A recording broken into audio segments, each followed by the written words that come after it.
uma ducha rapidão aqui, a doutora Vanessa aqui mandou um abraço.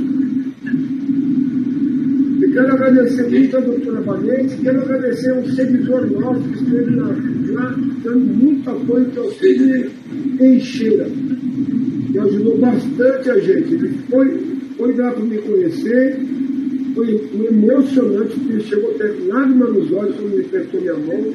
Isso é gratificante. E ficou junto com o Cezinha também achou gratificante, esse rapaz está lá. Já ficamos aqui, já temos contato com o outro. O Sidney saiu do hospital hoje e foi para lá para a Câmara de encontrar com a gente.